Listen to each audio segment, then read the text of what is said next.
All right, we're ready to get started.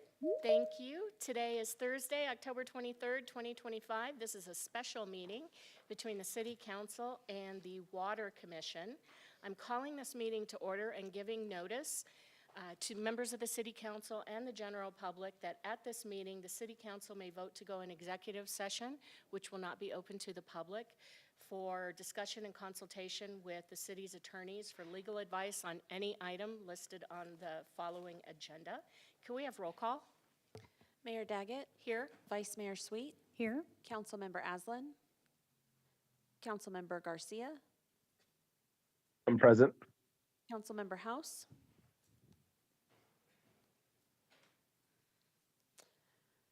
Councilmember Matthews.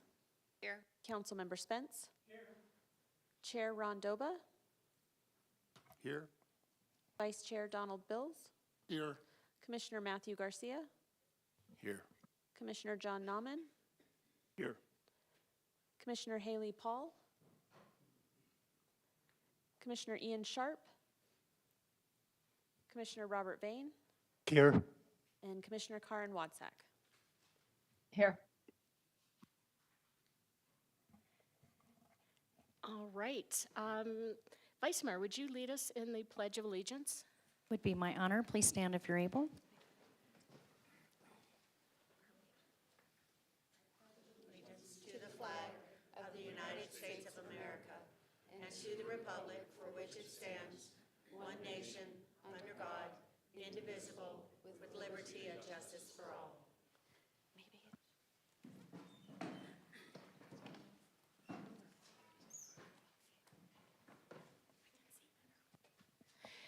Councilmember Matthews, would you read our mission statement? I can read our mission statement if you'll read our land acknowledgement. You can pull it up. Okay. This is the City of Flagstaff's mission statement.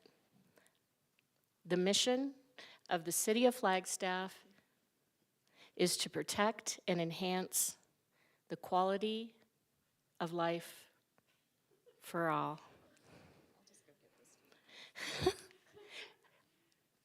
I can also read the land acknowledgement. Okay. The Flagstaff City Council humbly acknowledges the ancestral homelands of this area's indigenous nations and original stewards. These lands, still inhabited by native descendants, border mountain towns sacred to indigenous peoples. We honor them, their legacies, their traditions, and their continued contributions. We celebrate their past, present, and future generations who will forever know this place as home. Thank you.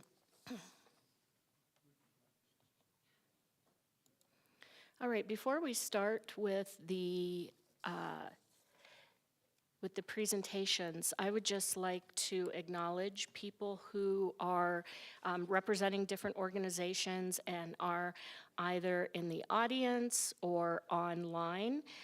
And the first one I will ask to stand up because I did see her come in. She knew who I was talking about. And that would be Senator Wendy Rogers. Thank you so much for joining us. We also have Coconino County Board of Supervisors, District 4, Supervisor Judy Begay. From the Arizona Department of Water Resources, we have Deputy Director Clint Chandler, who is on behalf of Director Tom Bushotsky.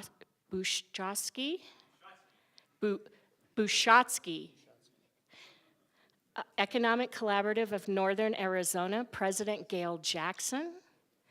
Flagstaff First, Chairman Tom Pearson. Friends of Flagstaff's Future, Executive Director Michelle James. Members of the Coconino Plateau Water Partnership. Local rancher Michael McCauley. From the County Manager's Office, Manager Andy Bertelson. Vice Chair Geronimo Vasquez. Supervisor Patrice Horseman. Deputy Director Eric Peterson. From the University of Arizona Water Resources Research Center, Director Sharon Megdal. From the Kyle Center for Water Policy at the Morrison Institute, Director Sarah Porter. Water Policy Analyst Susan Craig.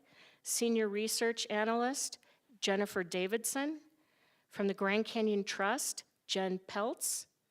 And we have letters of support from the State Land Commissioner, Robin Saeed, and staff.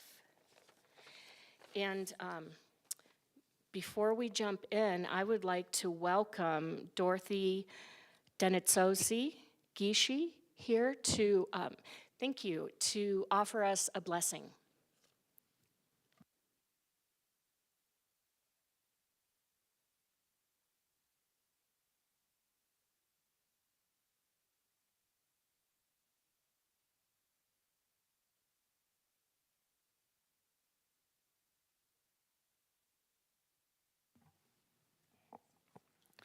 Good afternoon. My name is Dorothy Denitsosi Gishi, and to acknowledge my Indigenous relatives, introducing myself in my native language, Tzadish Gijnin Shlonki Ani Washichin, Adot Hodichin Idashachego, Hashkahazahodot Habahadashanella. And that's who I am as a Navajo woman. And I will be offering my blessing in Navajo, as that's the language that I speak prominently in conversing with our higher powers. And I ask you to pray alongside me in however way that you're comfortable in doing so. So with that, and I've got my sister Rose standing here beside me for support. So I'll go ahead and start our prayer.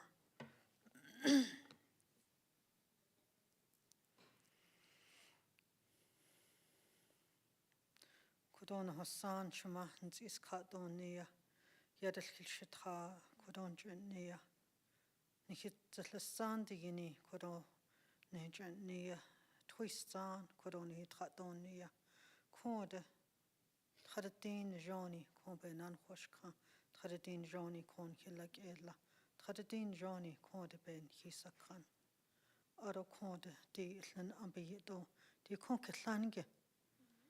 Nihitok o sleed benashi kon atlahadle ado di todi yini shimpa atlahadle khalid au chon idole khalid au be trobe ka neja dole tindas leni do chon enigi khalid au chon idole khatnenigi edhot au ba huindi kon the Department of Reclamation kon tla Yadat Nilti, Ado Konde City Council, Alto Kontla Yadat Nilti, Ado Konde Kintlanaha Hotzobana, Bibi Yeto Alto Water Commissioners Dan Long Alto Konde, Yadat Nilti.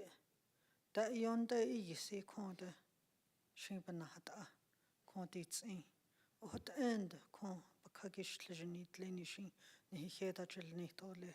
Kon halit a trochon idolil hat no kon ba huint igi ado konda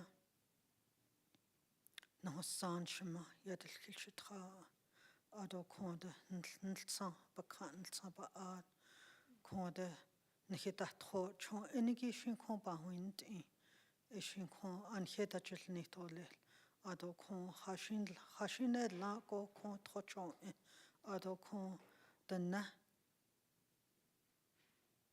Khanelt Chuyol idolil no adokut oucho idolil no shi bahuindi Joet Hodigino Konhin Nihithopan Sik esto Nahabeta Jilnitolil Eben Nacho Kon the Hajo that he need Hado Higa and seats no kon Nihithodini Kon Chon idolil Dana at Bakagish leji ado kombelash la nitleni ado konda yan at agi konda hajo al na atan si kesa kon hajo tro chon enigin ha nihitlish chan dash do lil do kon anit akon belash la nitleni konda na han ntsa kesa hat akonda ben hat ado lil ado O benta chennaha ado doa za daslen halakon tronazleni trot eni kon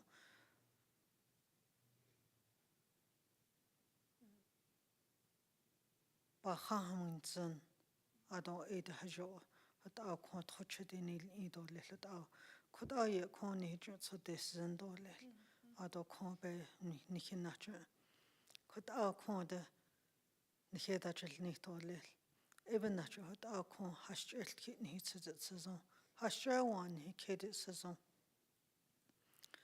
Na dalga ishkini zit saison anit edni kedi saison. Tradedin ishkini zit saison tradedin and anit edni kedi saison. Sa naga ishkini zit saison bke hojon edni kedi saison. Kon hit sijan hojon he kedi hojon hiage hojon he kiki hojon. Nichinate heta hojon don hizate heta hojon the konda ni konda nihishjan. So there's an company which is $8. But not your conhol, I got totty in the hollow corda. Hot out con touch the nil $8. Hobe. Bet that conneeds and dobe that need out connet $8. But I connet so doesn't schladole. But as it so doesn't chant at all ladole. Could as it so doesn't ha digging that all. Hojon dole. Wojona hastling, Wojona hastling, Wojona hastling, Wojona hastling. Yeah, thank you. Thank you. Would you mind saying a few words about why you offered that blessing to this gathering? We offer blessings to the water because water is holy to us as Native people. And water is what we're made out of.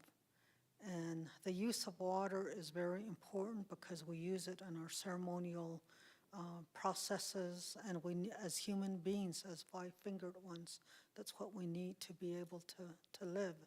And water is given to us by the rain clouds, and to acknowledge that, we ask them to give us water in plenty that we'll be able to use it for, not only for this generation, but 7 generations forward.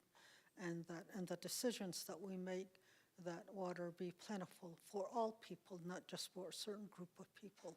And that we, as five-fingered ones, as human beings, even our grass nations, our four-leggeds, our winged ones, they also need the water too. So being able to think of all of that and the planning process and making this opportunity available for all.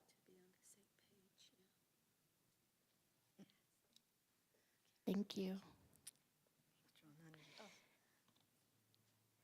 All right. Exploring a regional water supply for Flagstaff and partners.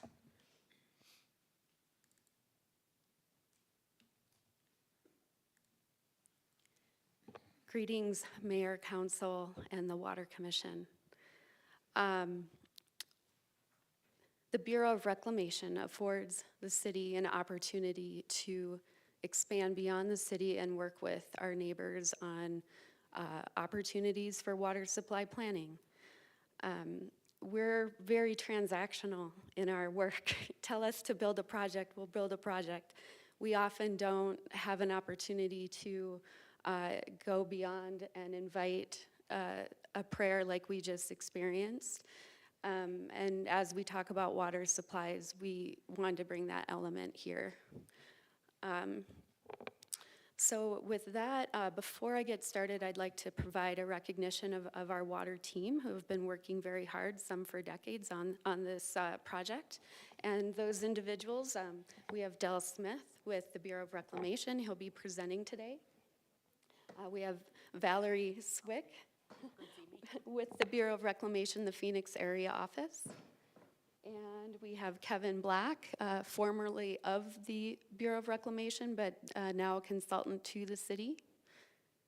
We have Doug Smith with Jacobs Engineering, who worked on the original Jacobs report back starting 2008. We have John Rasmussen with the Phoenix area office, Bureau of Reclamation. We have Brad Hill, our former director and now a consultant. We have Jeff Miner online with Jacobs Engineering. And I hope we have Stephanie Treptow with ESM, Enviro Systems Management. She worked on the environmental aspects of the project kind of early on. I hope I have not. Oh, well, we do have John Leeper online with the Navajo Nation. He's a consultant to the Navajo, and he, thank you, John. Oh, no camera. We don't see you, John, but there you are. He is our friend. He worked with the, through this value planning effort as a consultant to the Navajo Nation. I don't know, I don't see anyone else from the Navajo online, at least on our teams. Oh, we have Lee Story online. Goodness sakes, how could I forget Lee Story, our outside legal counsel on water. Hello, Lee. Thank you for showing yourself. It's nice to see you. Well, and then the city team, we have Nicole Antonopoulos and Danae Pressler. They participated in the value planning work as well. Vice Mayor did as well, and her name is on the slides. So thank you all for being here today. And for the special meeting, we know your time is valuable. So this is very important to us and quite an opportunity. I'll just provide about 7 slides on just a background of why we're here and what we're talking about. As we talk about regional water supply planning, the city has an asset, Red Gap Ranch, 40 miles east of Flagstaff. The ranch was purchased as a water ranch after multiple years of drought. In fact, at the time, Upper Lake Mary had been dry, and we were drilling emergency water wells to the sea aquifer 2,000 feet plus below land surface. Pretty stressful time. Red Gap Ranch was owned by the Posen family, and they actually invested money to drill some wells on the ranch, municipal-sized wells, and conduct hydrological studies to see if they could market it as a water ranch. That was about late 90s and early 2000s. And that the data indicated that, yes, this is a water asset for sure.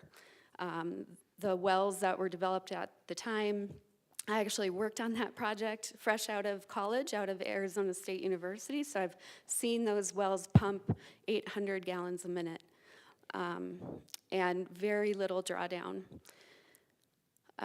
So Flagstaff, we had this bond election, 71% of voters passed in 2004 for $15 million to put towards future water rights or water supply. There was another bond that bonded those emergency water wells at the time that passed.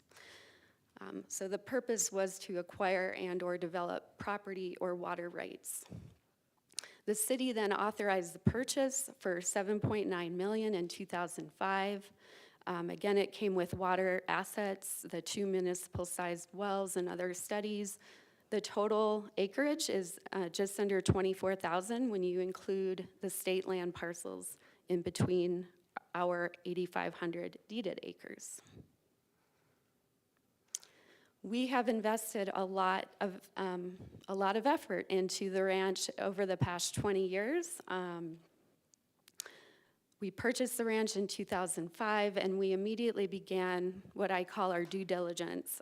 Can we build a pipeline from Red Gap 40 miles to Flagstaff? What would the engineering of such a pipeline look like? What are the different alignments that we might take? In 2009, Jacobs published the Phase 1 alignment study that identified a preferred alignment along I-40, and then coming up Townsend-Winona Road into Flagstaff. In 2011, we drilled 10 municipal-sized wells. At least the casing is down into groundwater. They're not completed. We'll want to complete them in the future when we're ready to produce water from the ranch. In 2013, we received at council direction to achieve a designation of adequate water supply from ADWR. That is an elective if you're outside the active management area, but city council elected to be stewards through the ADWR program. That includes 16,500 acre-feet of water from Red Gap Ranch, and we had to prove that supply through groundwater modeling. And the ADWR hydrologists, they stamp if they agree with your model, and they stamp it and you get your designation. So you have to prove you have the legal rights to the water and a number of criteria. In 2015, we received a $300,000 grant from the Bureau of Reclamation. We were able to leverage the dollars we had already invested to get that $300,000, and we completed a groundwater model actually with the Navajo Nation.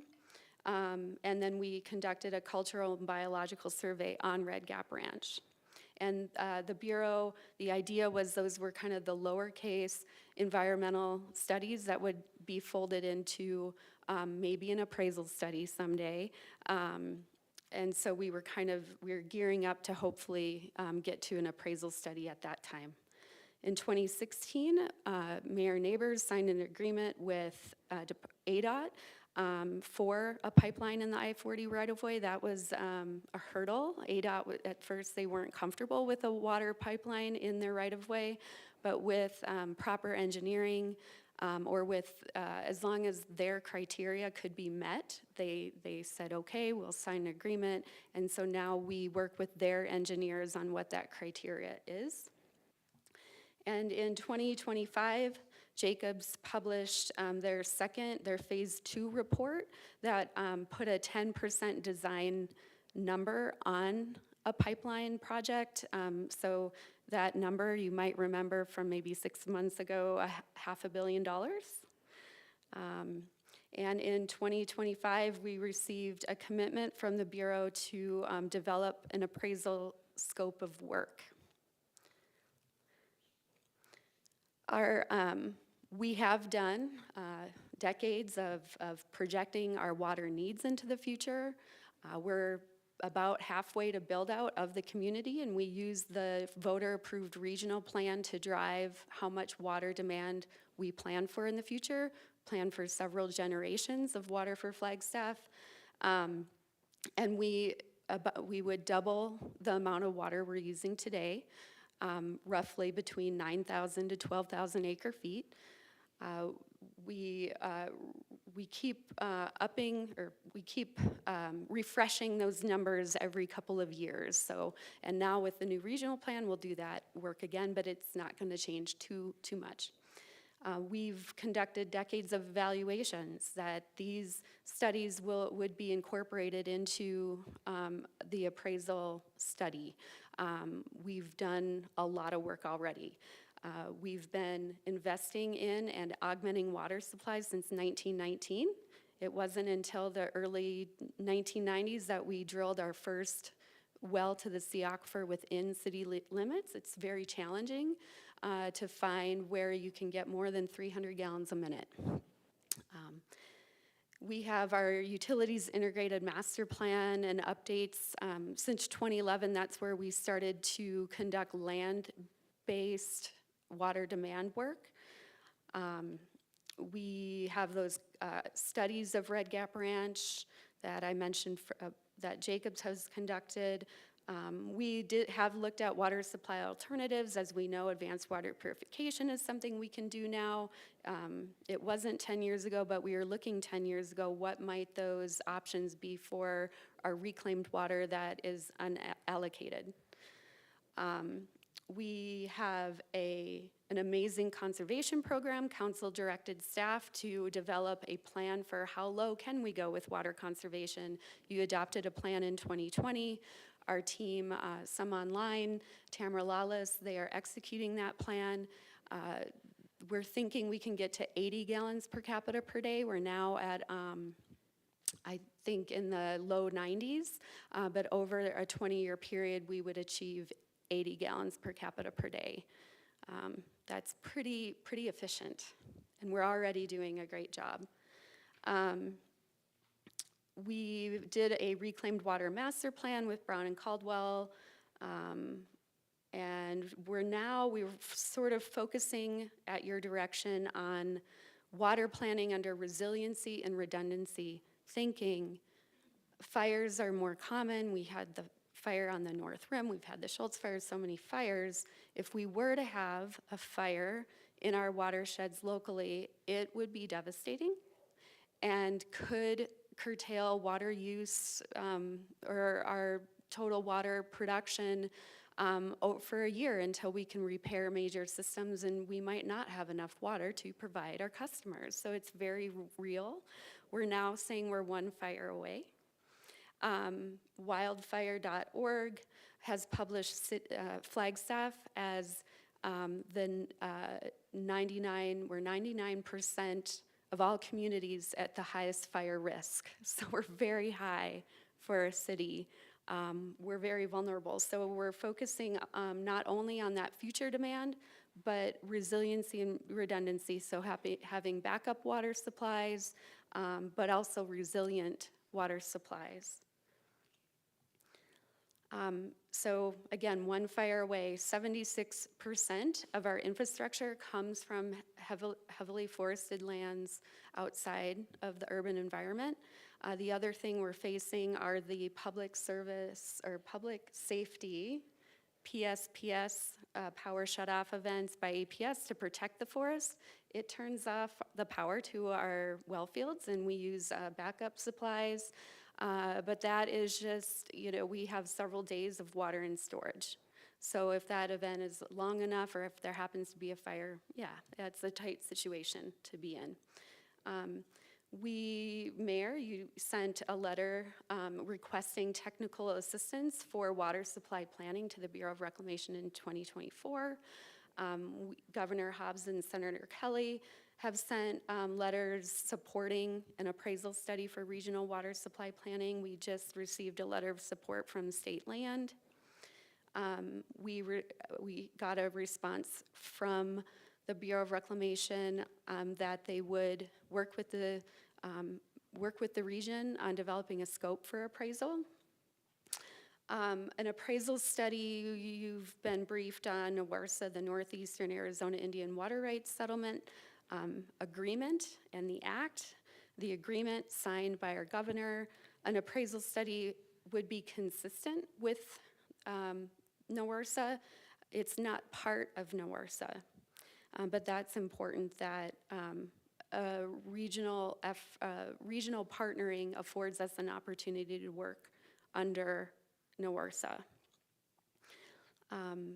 And the value planning process was presented to us as jump-starting an appraisal study or kind of preparing for an appraisal study.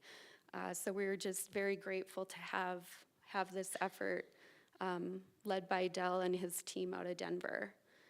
So tonight, no decisions. We're seeking input. We're not aiming to start construction on Red Gap. We just want to make sure the public understands that this is just exploring an opportunity, and we could explore other opportunities as well. If we were to continue with Red Gap Ranch on our own, it could be a PPP opportunity to help cover the costs. There could be funding through WIFA, et cetera, but working with the Bureau affords us opportunities to work with our indigenous neighbors. Red Gap Ranch is a resource. I am turning the power generation potential part of this to Nicole, who will then turn it over to Del. And I also wanted to share, if you have any questions, feel free to ask a question if you feel it appropriate to ask at any time during Del's presentation. I'll exit left. Mayor, and can I ask Erin a question?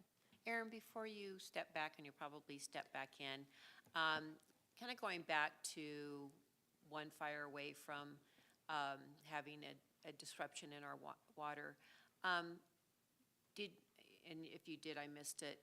Can you just tell us again what we lost in the pipeline fire, the percentage of water we were using and we were down for a certain amount of time? Sure, I'll share the interbasin supply. We use that during the summer months, so once the spring water starts to melt or snow melts and the turbidity drops, we turn the water into our system about April or May, each year, and we use that into typically September. And in the summer months, that is 20% of our supply, or as much as 20% of our supply. So we lost, I would say, 20% at most. For, was that 2 years? We lost that for 2 years, Thank you. yes. Thank you, Nicole.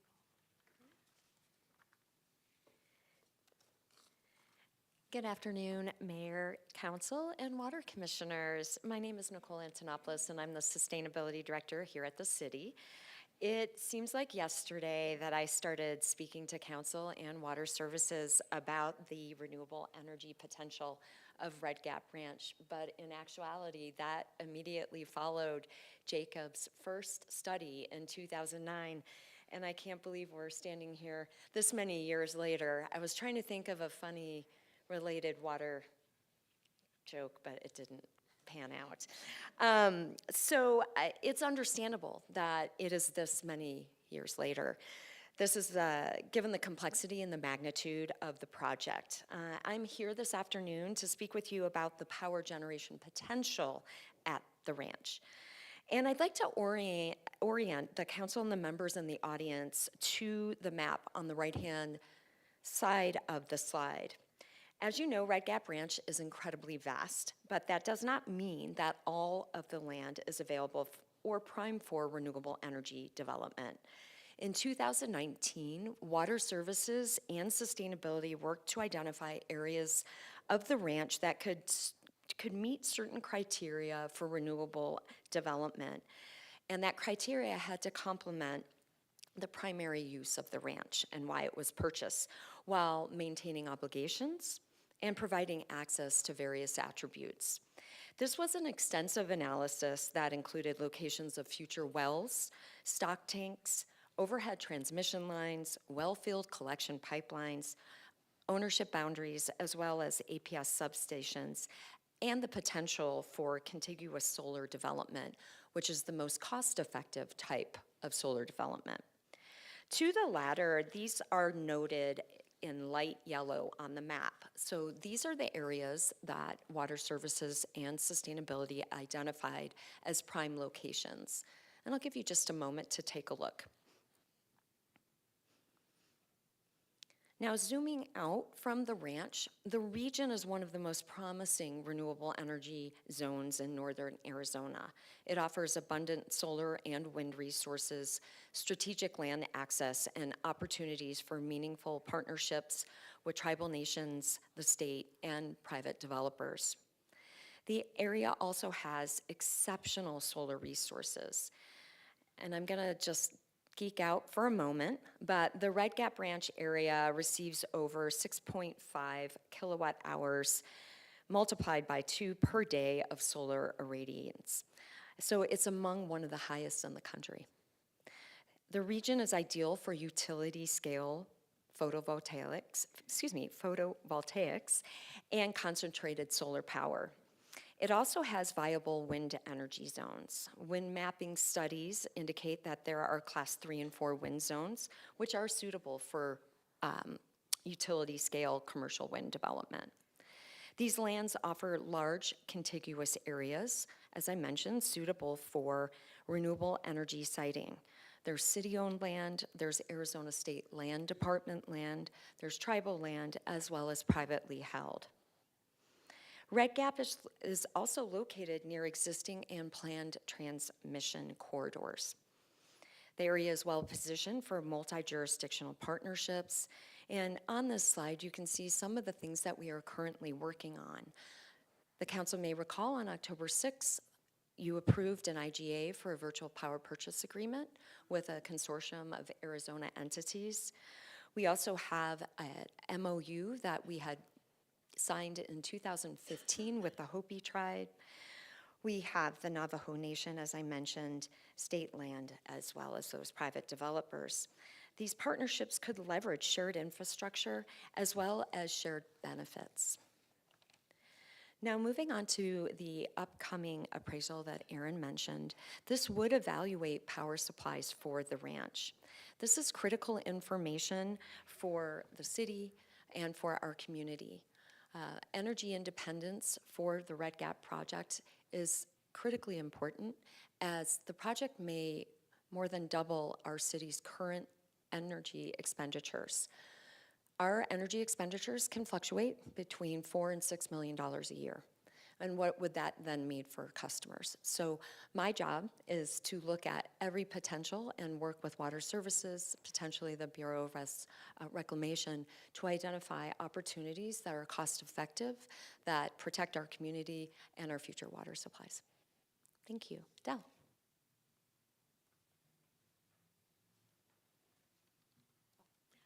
I'm going to switch presentations. Didn't realize it was a new presentation. That's okay.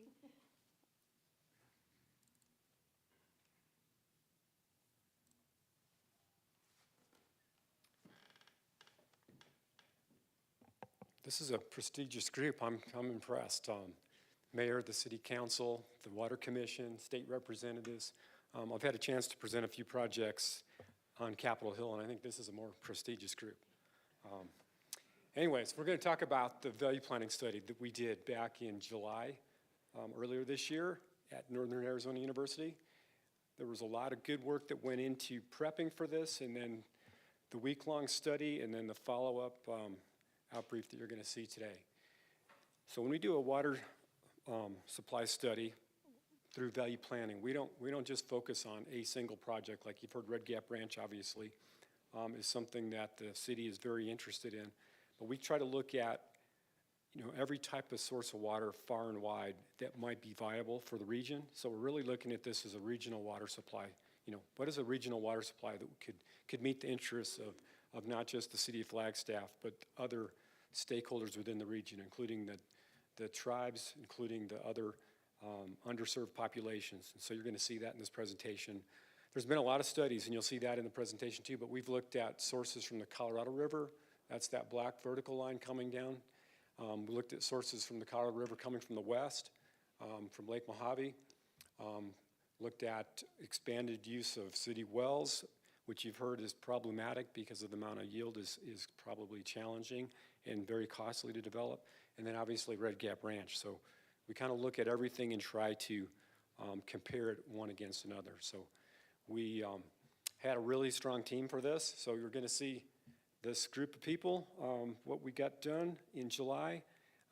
So we started off with just site visits and several meetings leading up to it. And then we did the week-long workshop, which is a full 40 hours, in which we developed evaluation criteria, a range of alternatives. We ranked those alternatives one against another, and then we're showing you what we came up with as a team. So a pretty strong, diverse team, which always makes for the best studies from my experience.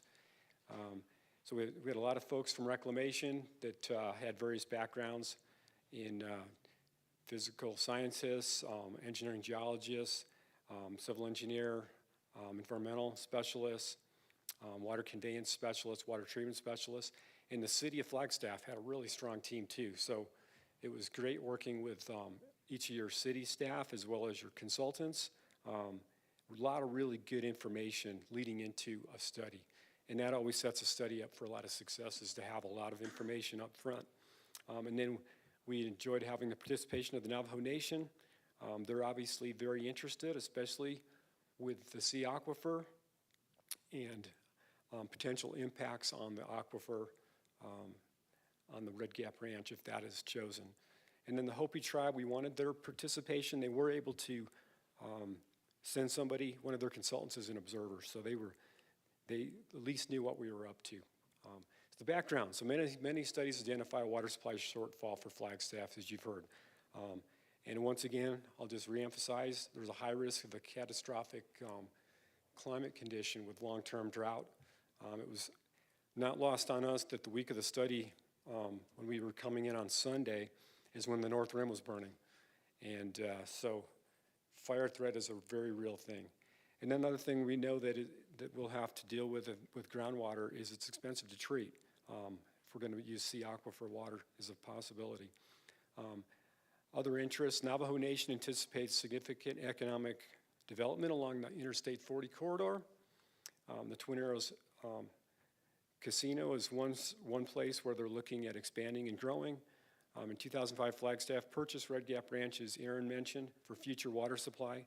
So that was obviously one of the reasons that the tribe, Navajo tribe, was especially interested in seeing if they could be part of this.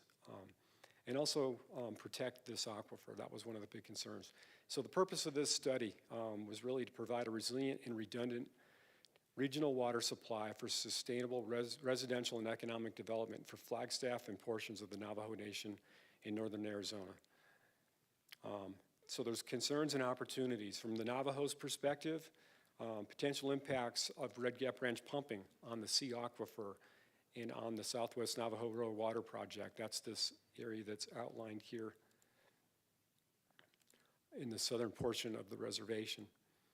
And then opportunities, they're interested in economic opportunities that the Southwest Navajo Rural Water Project in Twin Arrows area could be provided with municipal wells. And delivery of higher quality water into the Navajo tribal utility is a possibility.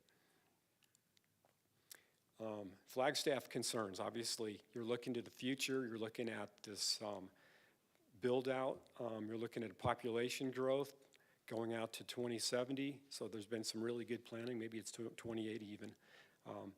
So there's going to be a shortfall. So Flagstaff has this high likelihood of a fire impacting your current water infrastructure. So even since we did the study, it looks like that percentage of risk has increased from 76% to even higher. As far as, I guess that's how much Forest Service land that you have. But the risk of fire is one of the higher risk cities in the country. So opportunities for Flagstaff would be collaborating with the Navajo tribe, Hopi tribe, and regional stakeholders. Support voter-approved Flagstaff regional plan for Coconino County. General plan supports economic development, potential to develop clean energy, as we just heard at Red Gap Ranch along Interstate 40. Those are big numbers. I didn't realize how big that could be. Further Flagstaff's commitment to clean energy and independence. Develop a regional project consistent with the Northeastern Arizona Indian Water Rights Settlement Agreement, which has not yet been enacted by Congress, but we anticipate that it will be. Other regional opportunities at Red Gap Ranch, for the region, is designing a well field that utilizes the city's existing municipal wells located 2 or more miles south of Navajo Reservation. So this was a concern and an interest that the Navajo Nation had, was that these wells be located at least 2 miles south of the border with the Navajo Nation. And that's basically so that pumping doesn't draw down the groundwater underneath that portion of the Navajo Nation.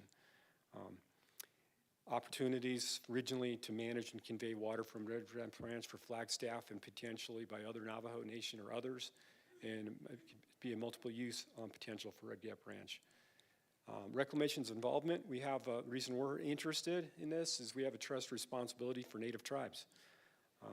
In 1998, the Arizona Department of Water Resources conducted the North Central Arizona Water Supply Study, resulting in reclamation technical assistance for this Phase 1 report. In 2000, Reclamation conducted an appraisal level regional water supply study to look at additional alternatives.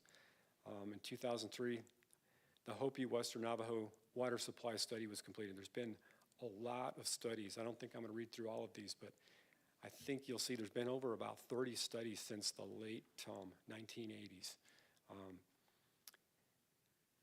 In 2010, we looked at a project, rural water supply program, that involved bringing water down from Lake Powell to both the Navajo and the Hopi, but had a spur that came all the way down here to Flagstaff. And then if I fast forward to 2020, I did a value planning study that I led in 2020 with the Navajo and Hopi that brought water from Lake Powell to Tuba City, Moenkopi, all the way across Hopi down to Keams Canyon on the Navajo Reservation. That particular study did not involve Flagstaff at the time. But here we are in 2025, looking at future water supplies for both Navajo Nation, Flagstaff, and the region through this study. So this will hopefully lead to the scoping necessary for an appraisal study. if I just step back and talk about why we have this program called the Value Program within Reclamation, it's really, we're required to, as the federal government, as an executive agency, for any federal procurement to do value analysis. We do value engineering on studies that are, like we already have a design up to a 30% design and cost estimate, to try to come up with proposals to improve that design. If it's in the early planning conceptual phase, which is what this is, we do value planning to make sure we're designing the right project, and we come up with a range of alternatives that could potentially meet the needs. And so we also have requirements from the Office of Management and Budget and Department of Interior. So we're looking at, how do you make good projects better and use taxpayer dollars wisely. So what is value analysis? It's a systematic process. It's really well defined, used by a multidisciplinary team, and we had a very diverse team here, which was very helpful, to improve the value of a project through the analysis of functions at the lowest overall cost. It also injects creativity and imagination into the design process, and the result of value analysis is usually the best balance of the needs of the user and the clients to the cost. And one of the things I see that really comes out of it, it builds consensus across stakeholders, and builds consensus with management. So it's a really good tool we've found for formulating alternatives for a project, which you'll see what we came up with here. Gets projects moving with one or more alternatives, and it often gets stakeholders buy-in in management support. So this is what we call the job plan for a value study, where we do a lot of preparation, do an information phase, which we conducted a number of meetings for that, and then we continue on during the week-long study through something called function analysis, creativity, evaluation, development, up to where we are today with the presentation. So what do we use it for in terms of water resource planning? Well, we focus on the issues of quantity, how much water, quality, what do we have to deal with in terms of the quality, temperature, nutrients, dissolved oxygen, TDS, which is the case for the sea aquifer. It's also an issue on the Colorado River water. Timing, when is it available? Location, where are we looking at getting this water? So it's a good tool for water resource planning to solve water and related resource problems, such as improving water supplies, conceiving solutions to problems and comparing them one against another. And I like this project because we're also looking at the energy and water connection. So what is an appraisal study? That's kind of going to the next level, and taking one or more of the alternatives that comes out of a value study and developing them to a higher level. Maybe doing some more design and estimating, and trying to put some numbers to what those costs might be on a project, or answer some questions which we know are unknowns. So recommendations, value program objectives. Really, first of all and foremost, I need to emphasize the study's not a decision document. It's an informational document for decision makers to use. So it provides a really good format, non-threatening format for people, stakeholders to come together and to work on a problem, recognizing that, hey, we're not making any decisions here. We're just trying to come up with as many creative alternatives and ideas as we possibly can that we can address a problem. So these decisions are presented to, or these alternatives are presented to decision makers for consideration. And the decision to accept or reject individual alternatives will be made through a combined effort between designers, managers, and project stakeholders. So for this study, we did a lot of team orientation virtually, which was really helpful. And then we went out and we had a site visit, and then we did the workshop, and then we've had some follow-up meetings getting ready for this presentation. So on the site visit was very informative, starting right here in Flagstaff, looking at your water treatment plant, and then going out on Interstate 40 and kind of seeing the whole lay of the land from a geographical perspective and seeing where infrastructure would be. So this is kind of the area that we did on the site visit. We did a virtual site visit of some of the other alignments from the Colorado River, just from some other studies that we had. So in preparation phase, we had 11 team meetings. These were typically like 50-minute long meetings to kind of get people up to speed. And then we came and had the site visit in June, and then we did obviously the study the workshop in July. Got lots of good information from the city of Flagstaff, provided really good information. Over 30 existing reports were compiled and brought to bear for this study from the Arizona Department of Water Resources, Bureau of Reclamation, City of Flagstaff, Navajo Nation.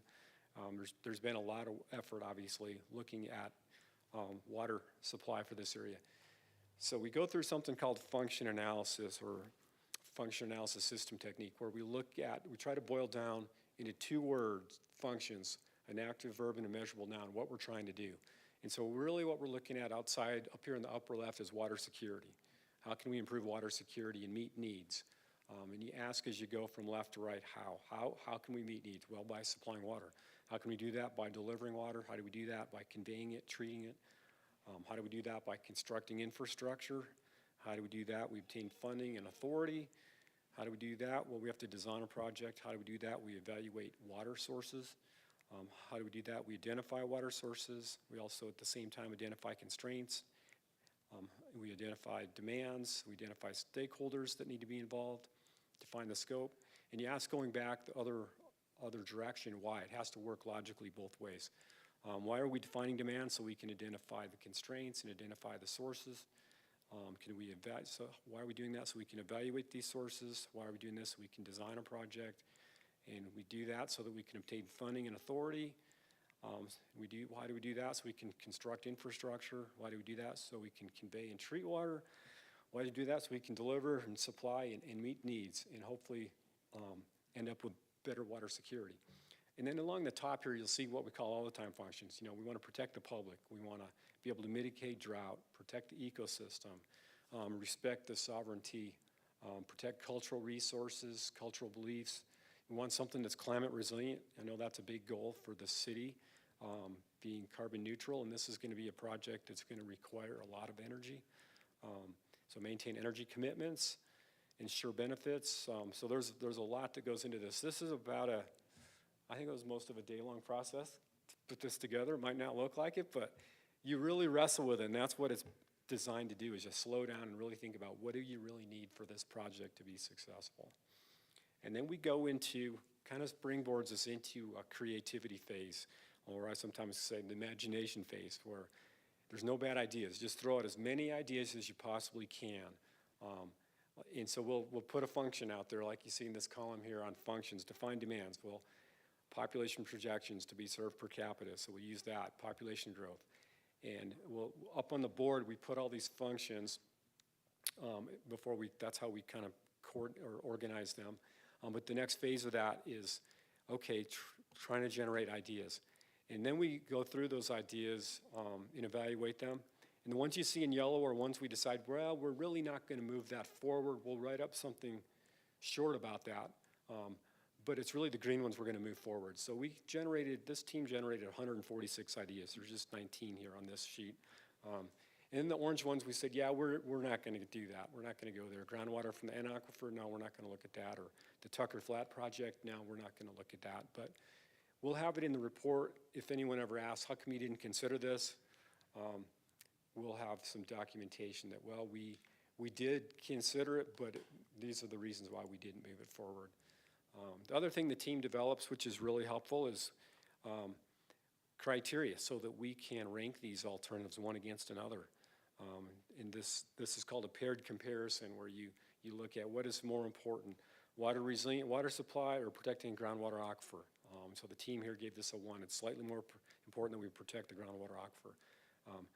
I think this next slide is easier to see how the team came up with this ranking. So partner acceptability was real high, 22%, but just almost equally as high as water resiliency, and then protecting groundwater aquifer and water supplies to underserved populations. So those are all really big pieces.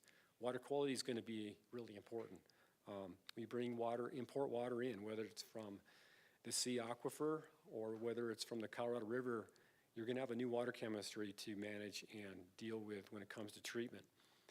And that'll be a challenge that we can meet, but it'll be something that needs to be looked at. Life cycle costs are important. This is a very energy-intensive project. Energy demands and life cycle costs, those are kind of related. a lot of these overlap. So some of the things we think about when we're talking about developing alternatives is on the design, the source of water, the conveyance, partnerships need to be consensus-based, funding, probably need a wide range of funding from local, federal, private, and joint funding. Risks, the resiliency of the supply, quality of the supply, cost of construction and conveyance, water treatment, the type and the location, energy and power. We heard there's some really good opportunities for renewables out on Red Gap Ranch, and that would be great if you could tie a lot of that renewable into the power demands for this project.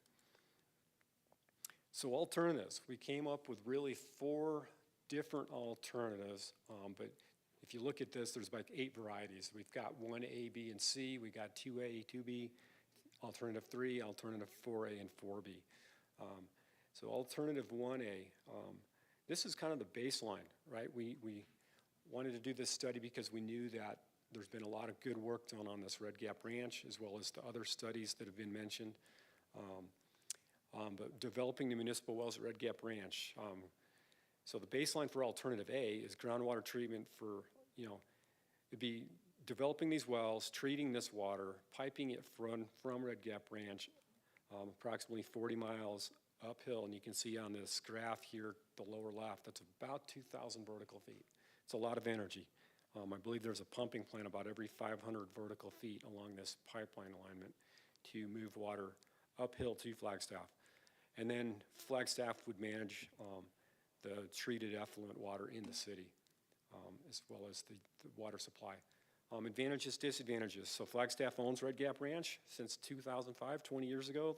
That was really a good purchase, I think, by the city. It provided a resilient water supply. The water source is close to Navajo Nation lands.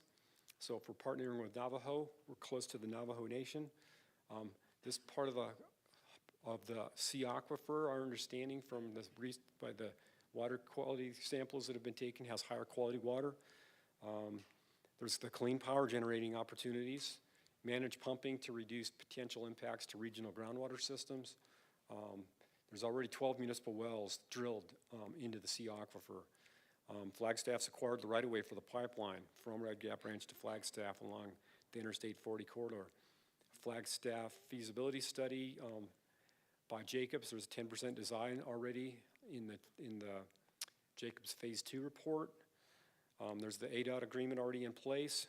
Groundwater modeling studies suggest that there's really good aquifer conditions in terms of being able to pump that quantity of water. I think the 16,500 acre feet should be sustainable. Cultural assessments conducted for Red Gap Ranch and along the pipeline have already been started, and there's been a biological assessment for Red Gap Ranch. Some of the disadvantages is consideration of brine disposal. We know there's a fair amount of TDS in this water, and so there's going to be a need to dispose of that brine. Our understanding is probably 20% of the water pumped will be reject water that's high in brine that'll need to be disposed of. Alternative 1A is pumping municipal wells at Red Gap Ranch with treatment at Red Gap Ranch. So here's one way to really cut back on some of the energy demand. If you treat that water right at Red Gap Ranch, you can dispose of that brine in some evaporation ponds on site at the ranch, which has ample acreage to do so. So then you're pumping 20% less volume all the way uphill to Flagstaff. Alternative 1B is pumping municipal wells at Red Gap Ranch with treatment at Twin Arrows. So then you're pumping 20% less, half the distance at least. But there might be some advantages to having treatment at the Twin Arrows site. There's more of a population center there. It's closer to Flagstaff for a workforce that's coming out to operate the treatment plant. And then the alternative 1C is pumping municipal wells at Red Gap Ranch with treatment at Flagstaff. So that brine would need to be disposed of somewhere up here. But we have a couple different scenarios you'll see with alternative 2. Alternative 2 is really alternative 1A, B, or C with aquifer storage and recovery, ASR. We have a question, if you Yes. wouldn't mind. Councilmember Matthews? Thank you, Mayor. Just out of curiosity, what's the erosion of the pipes piping the brine through the pipes through the 40 miles? Is that an issue, or do we have special piping that? You're asking, is it corrosive? Yeah, I assume this is going to be high-density polyethylene pipe, plastic that's not going to have a corrosive element to it. Doug maybe can better answer that question.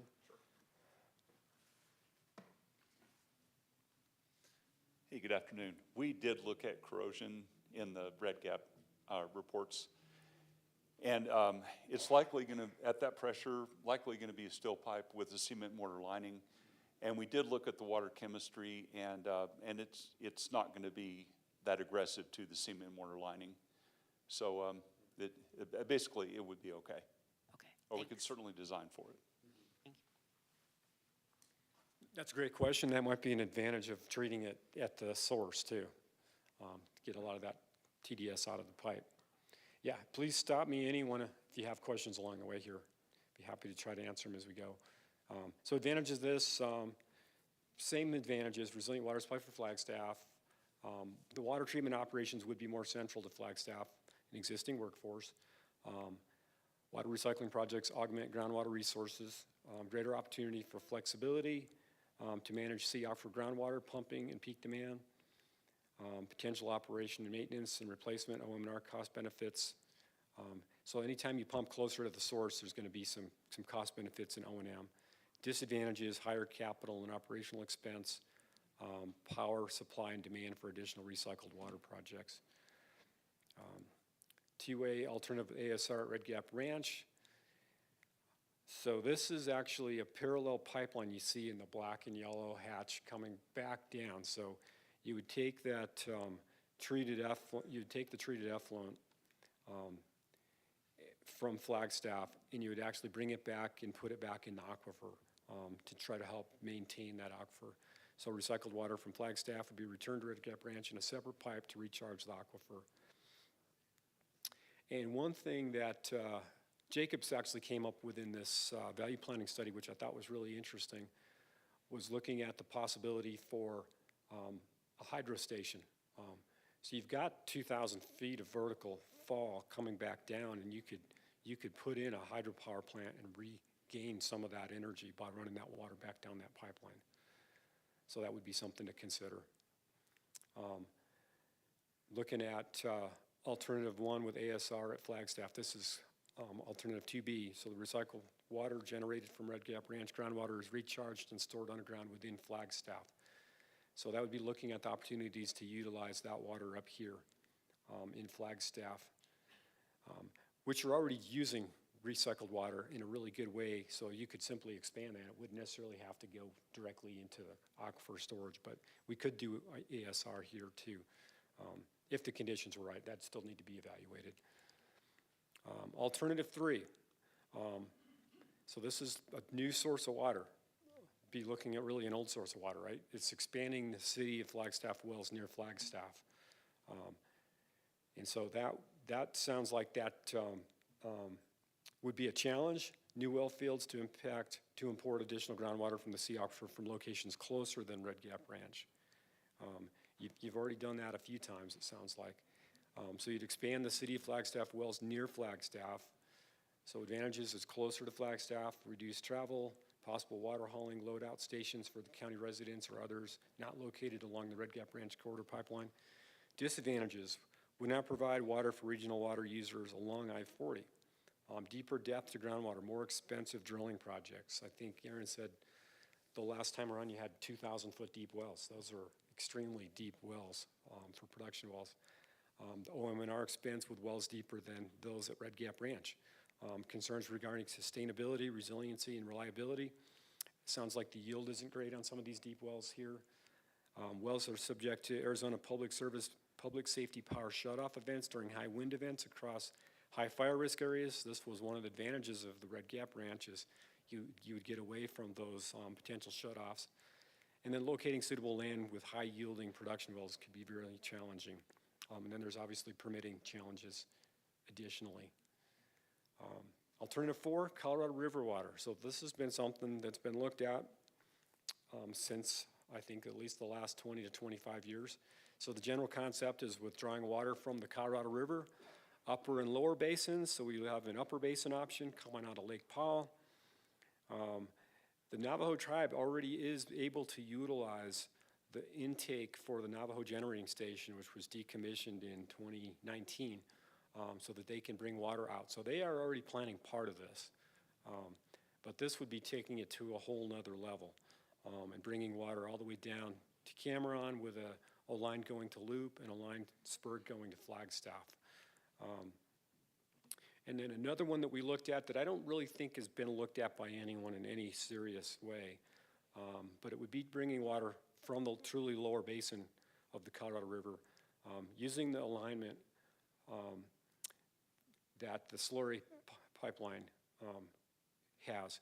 That pipeline's not feasible to use that pipeline, but you'd use that alignment and that right-of-way potentially to bring water in from Lake Mojave. So we have alternatives 4A and 4B talking about that. So what's the advantages? It'd be a resilient water supply for Navajo Nation. Disadvantages, anticipated long-term shortages in the availability of Colorado River water. I know you're all watching Colorado really closely right now. It's not had a good century so far. I think 20 of the last 25 years has been below normal, and it's not looking very promising. It's more expensive water supply. There's a lot of pumping, there's a lot of water conveyance required. And then probably the big one for the city of Flagstaff is Flagstaff doesn't have a Colorado River contract or authority to move Colorado River water. So city of Flagstaff would have to lease water from Navajo Nation. So leasing Colorado River water is not a permanent solution. I mean, likely could be renewed, but it would be probably a little more risky. And then so specifically on 4A, that would be the Lake Powell concept coming down from the north, from the upper basin of the Colorado River to Cameron with a spur to Loop service area and a spur to Flagstaff. So you can see there's a fair amount of pumping just to get it out of the Colorado River, and then it comes down, and then you got to pump it back up again. So there's a lot of pumping required with some large pumping plants to move that water. Other option is the pipeline following the Black Mesa Coal Slurry Pipeline alignment from Lower Basin Colorado River at Lake Mojave to Cameron, similarly with a spur to Loop and a spur to Flagstaff surface areas. So when we get all these alternatives, the 8 different versions together, and we use that screening criteria, which you see here on the top, 8 different screening criteria that we came up with, we're able to rank these alternatives and see how they score. And the alternative that really stood out the most was really utilizing Red Gap Ranch with aquifer storage and recovery at Red Gap Ranch. So that scored the highest. Then we also had pumping municipal wells at Red Gap Ranch with treatment at Red Gap Ranch as the second best alternative. And then the third is alternatives with ASR at Flagstaff. So that's once again using Red Gap Ranch. So the Red Gap Ranch alternatives scored much higher than expanding the city of Flagstaff wells, for example. That came out last. And really bringing in Colorado River waters, probably a stretch. It would be a source, it's a possibility, but there's some drawbacks to that. So this is how these alternatives came out, and so we just have kind of a list of how they came out from a ranking using the criteria the team developed. So presentations that we're planning to give, we haven't even given it to Reclamation Management yet. So you guys are getting it before our management has gotten it. The Secretary of Indian Water Rights Office hasn't seen it yet. I did do a presentation to the city of Flagstaff, so you guys are the second group. What's that? Navajo. Did I say some? Who did I say? You said Flagstaff. Oh, yeah. Well, City of Flagstaff's the second group to get it. City Council and Water Commission both. So really glad we could make this happen, especially when most of the other federal employees that work at the Federal Center where I work are furloughed right now. I'm glad that we're not. We're able to carry on. So next steps, potential appraisal study, developing a scope of work by the end of this calendar year, and then developing a budget and a schedule for an appraisal study. So that'll be something, once we've briefed our management, we'll need to get approval to move that direction. We'll need the Navajo Nation as a stakeholder and the city of Flagstaff as a stakeholder to be part of that approval process, and then developing a cost share agreement for an appraisal study question? Excuse me, Mayor, Tamara has her hand up. Oh, thank you. And I'd also like to take this time to read what Nicole put in the chat, which is that she'd like to clarify that when she referenced Red Gap Ranch coming online, it would more than double the city's future energy use, that is, the municipal organization's energy use. Tamara. Yeah, thank you. Tamara Ellis, Water Conservation Program Manager. I apologize if I missed this, but is there a reason why advanced treatment of reclaimed water wasn't one of the ones that were evaluated in this process? I would say advanced treatment is going to be required. That was the assumption. If you're going to have Red Gap Branch water, you're going to use advanced treatment, probably reverse osmosis, to bring that water quality up to the standard you're going to need to mix it.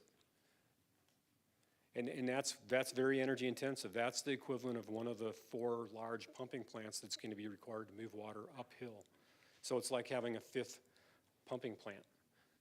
So that's one of the big energy consumers of the project. Erin, did you want something? And then Councilmember Matthews. Yeah, thanks, Mayor. I wonder, Tamara, is your question about advanced water purification being an alternative as a water source? Yeah, correct. Mhm. Okay, so a little different than aquifer storage and recovery related to alternative 1 and 2.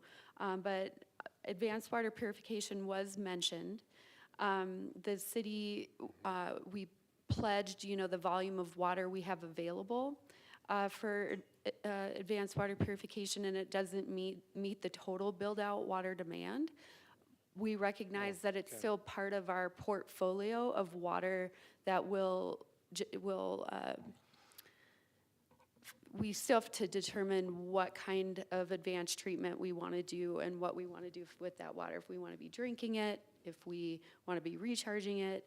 And that also didn't provide water to, any partners outside of Flagstaff. But it would still be part of what our water sources that we list in an appraisal study, if that answers your question.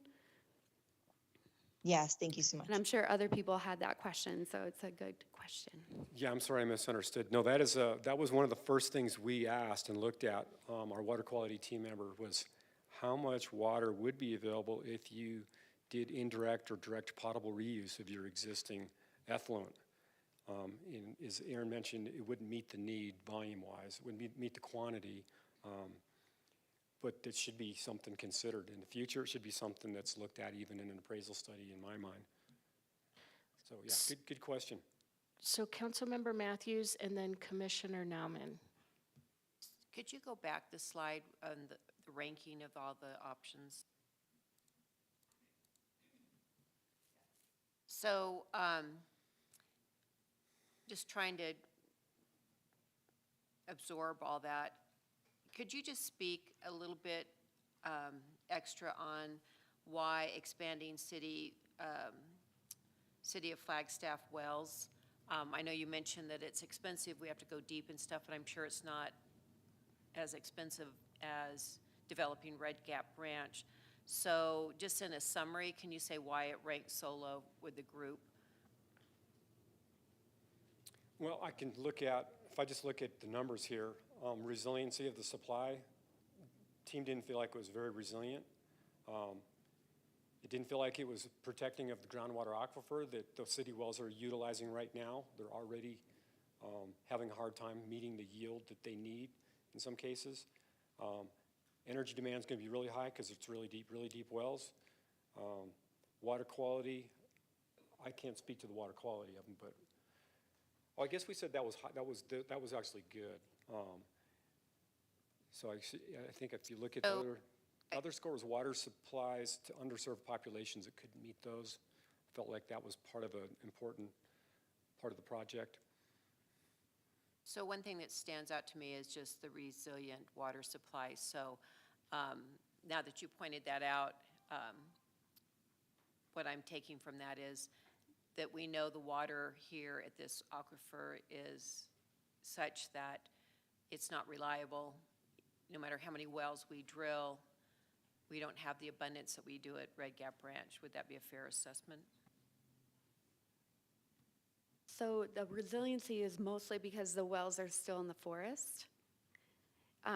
Our current well fields, the Lake Mary well fields, we're seeing 10 feet of drawdown a year, and we started operating those wells in the 70s and 80s.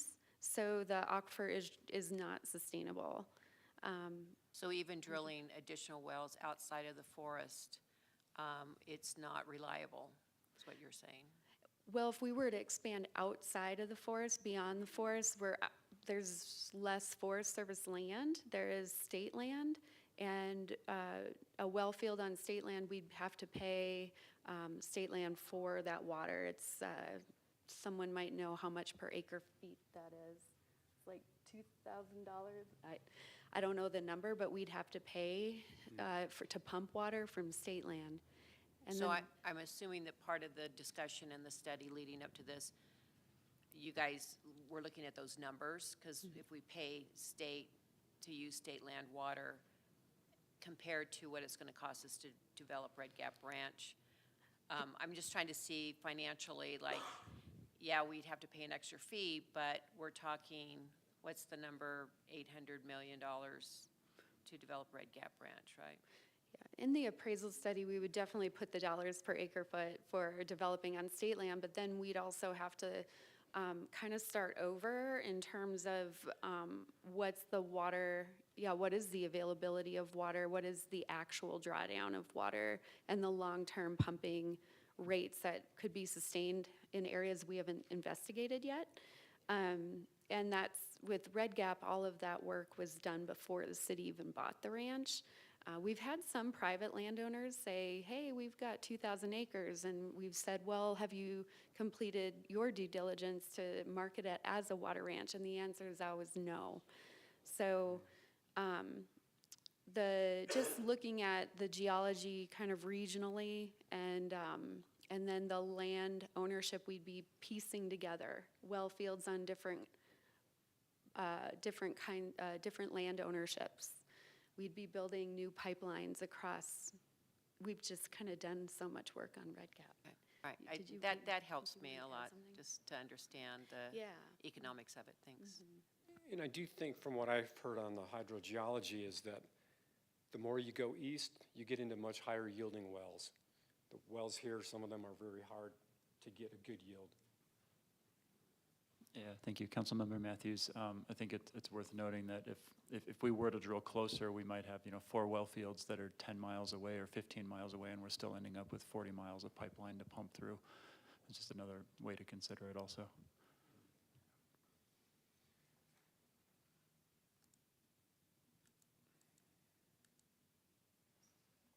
So some elements for an appraisal. Excuse me, study. sorry. yeah. Commissioner Nauman had a question. So we build out the pipeline from Red Gap Ranch. How long would it be before we use the full capacity of the ability of that to produce water? We wouldn't be using the full capacity initially. We gradually ramp it up over, I'm guessing, a decade or two. So how do you incorporate those costs of building something without using the full capacity? Do you see what I'm driving at here?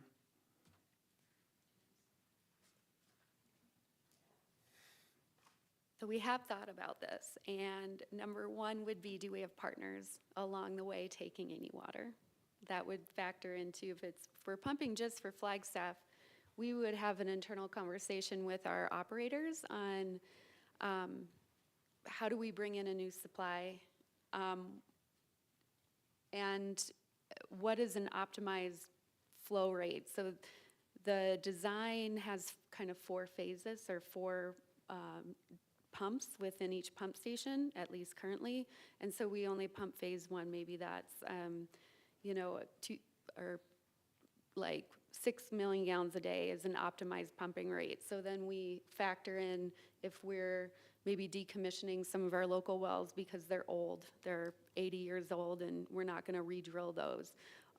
So we would have to have that conversation on multiple levels, the operational cost efficiency, and then how we integrate that into our current city infrastructure, but then also we have to pump certain wells for safe drinking water. We have to sample certain wells and we have to run them so they're healthy at any time we want to term. So there would be a lot of considerations. And does that? Thank you for the question, Commissioner Nauman. I understand your concern. We're kind of, if we go into this, we would be faced with, do we build a full-size pipeline full scale now and don't utilize it for decades, or do we build 2 pipelines? And I think I don't know, I might lean on Jacob's back here on Doug, but I think going and doing the project twice, even if they were smaller pipelines, is probably going to add to the cost rather than doing one at first.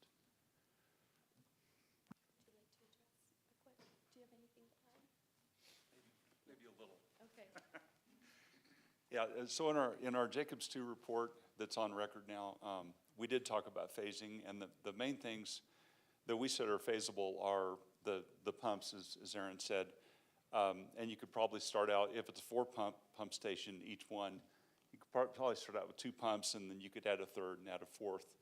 The other thing that's very feasible is water treatment, because these membrane RO plants they're basically a cartridge kind of thing, and you just keep adding more units based on the flow that you want. And those are very expensive plant. You're talking about a $100 million water plant, and so, you know, it makes sense to do a lot of phasing there. Then the question is, do you phase the pipeline? And usually, it kind of depends on when you want the water and how fast it's going to develop. But usually, when you're putting a pipe in the ground, you have a trench open, you want to put in the biggest pipe you possibly can. So the pipeline isn't usually something that's easily phased. Hope that helps. We're experiencing that on the Navajo Gallup project right now, where, you know, you also have big pipeline with water in it that's aging, and so how do you treat that, depending on where you treat it, that can create aging problems. But we're finding where we've put pipe in the ground, we wish we'd put in bigger pipe already in some places, because now we're seeing there's an expanded need and desire for some of that water. So you never want to undersize a pipeline. I just wanted to point out advanced water treatment in terms of it can be done in a modular way. You can scale up as the need is, you have need for it. And it's also resilient to fire because it's going to be even within the city. So I just want to point out those 2 advantages of advanced water treatment as a possible water supply too. And I know exactly what you're thinking with advanced water treatment being a drought resilient supply, but then we need water to feed water to the community to make the advanced treatment. Just with that resiliency side, I mean, that's kind of an extreme case, but yeah. But on this slide I'm sharing right now, I actually have on there indirect potable reuse and direct potable reuse. So that's something we think should be part of an appraisal study. So. And we've got another question here from Chair Doba. Thank you, Mayor.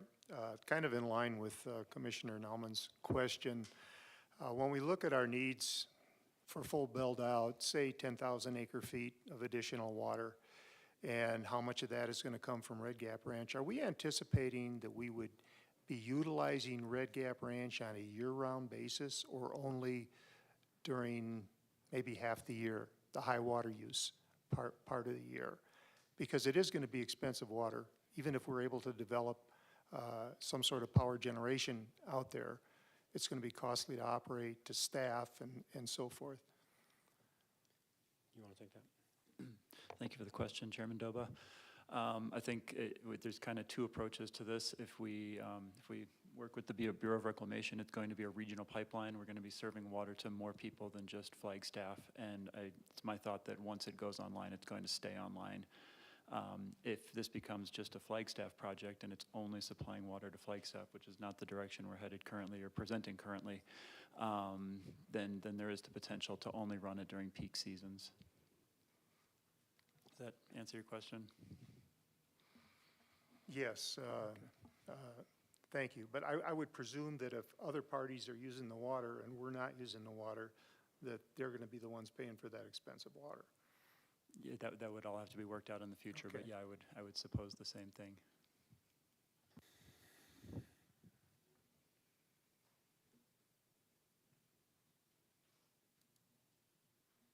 Any more discussion? Do we have any questions online or in person here? I am not seeing any. I'll get, we will take public comment in just a minute. I just want to make sure that, that all the commissioners and council members that are online and those that are in person have a chance to indicate that they have a question. Sure.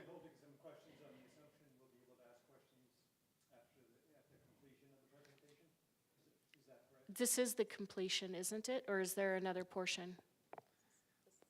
This is it, so ask away. Ask away. Have at Don't it. hold back, Robert. Okay, I do have just a few questions. Sure. And one might be not directly on the appraisal study, but maybe a question posed to the City Council and to Water Services. My understanding is at best the development of Red Gap Ranch would be something like 15 years away, something on that ballpark. You've expressed a lot of concern about wildfire. What steps can we take and what steps are being taken to harden our infrastructure against fire dangers in the meantime? In other words, we have 15 or 20 years we're facing. I guess this is a question for Aaron and Lee and the council. If we're that worried about fire and one fire away from disaster, what are we doing in the meantime? And I don't necessarily need an answer now. I know this is not the main topic of this meeting, but I want to put that out as food for thought. Thank you for the question, Commissioner Vane. We have thinned the Woody Mountain well field. There is currently some thinning project going on Mormon Mountain, which is the watershed area for Upper Lake Mary. I wish Neil Chapman was still on because he's the expert. He was on a little bit earlier to talk about different building codes that we're implementing to protect structures within the city. But we have taken some measures to protect well fields. Could we take more? Yeah, we could, but it's kind of a balance. It's a forest management question as well. I understand the forest aspect of it, but I'm wondering, are there steps in terms of, for instance, burying the power lines to the wells, so they wouldn't be burned up in overhead fires, a variety of things of that sort. Yeah, thank you. A fair question. We do have a project in our CIP to bury the power lines at Woody Mountain. Those are the only power lines that the city of Flagstaff owns. Otherwise, they're APS owned. But it's more than the power lines that are destroyed during a fire. It comes through and burns well houses, and even if we saw in Paradise, California, even the underground piping was ruined or damaged during that fire. Thank you. And we've had a comment from Councilmember House that she can't, whoever's speaking down here is not on camera, so she can't tell who it is. So if you would just indicate who you are when you're answering a question. Erin Young, Water Resources. Another aspect of how we're protecting our water resources for citizens from wildfire is we're locating more wells and only drilling wells within city limits. So we have several sites picked out. Yeah, thank you. I guess you said I could proceed with some other questions too? Okay. Speaking personally, I fully support proceeding with the appraisal study. I think it's very important. But knowing that it is leading to a decision point, I guess I'd like to make the point that it's important to study the other alternatives, the non-regional plan alternatives in parallel. Otherwise, when we get to that decision point, this will be the only project known, and the council won't be in a position of having anything to compare it with. So we've alluded to some of those other possibilities and some of the city-only possibilities outside of the regional plan. And so I would encourage both the council and water services, you've kind of, if you really want a robust decision point, that you've got to proceed in lockstep or proceed in parallel with those other studies as well. A third question is just kind of the mechanics of the appraisal study. Will the appraisal study result in an estimated delivered cost of water, which would be probably the easiest way to compare it with other alternatives? Or what will the quantitative aspects be of the outcome of the appraisal study? Hi, John Rasmussen with Bureau of Reclamation, Phoenix office. We will do some appraisal level estimates on costs of things, and ideally we will come up with a price of water delivered. But usually in these, what we strive for is not necessarily precision as much as the ability to compare apples to apples, to make a relative comparison between the alternatives we're looking at. So some of the things that you might see in a higher level feasibility study, as far as details on costs, probably unlikely that we'll get that. But typically in these, we do get some sense of the cost of water delivered, at least in a sense that we can compare that cost. We kind of just take like methods for each alternative so that we can get a relative comparison between the alternatives. And typically those costs have some pretty wide error margins associated with them that would be refined further if there was further study to proceed, like a feasibility analysis. With the estimated delivered cost of water, would it have enough precision you could say, you could define an initial delivered cost of water, for the first increments of delivery, and then at full build out or at full capacity? Not entirely sure if we would get there. We would certainly, as we scope it out, we could identify that as something we would want to do. Depends on what data we would need for that and whether we have those data available. So yeah, we would strive for that, but typically appraisal studies use existing information. So if we have to go out and get a bunch of new data, some of it, we might be able to do, but if we have to get a bunch of new data, that might be something we wouldn't be doing at this level of analysis. So we would strive for that as much precision as we can get, but I can't stand here and say we're going to give you feasibility level kind of numbers that you can really be certain wouldn't be revised. Yeah, I homed in on delivered cost of water simply because I assume that would be in the end the easiest way to compare with other alternatives, but I know there's some qualitative factors as well, but in the end, if you're you've said the end of the appraisal study is a decision point, and if it's a decision point, you need some quantitative aspect to be able to make a choice versus other versus other alternatives. Gotcha. Yeah, good. That's true. We would like to do that. I feel that would be really, an important part to our decision, and that is something that we can do alongside of a bureau study and pulling in, our local resource costs, let's say, and so that we have data on our options as a city to compare with maybe what might be regional options.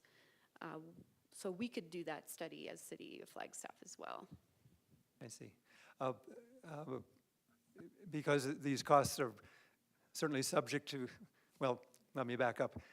Because of the huge capital cost involved in this, will the appraisal study result in some estimate for what portion of cost sharing could come from the federal government or other government sources, as opposed to the city itself?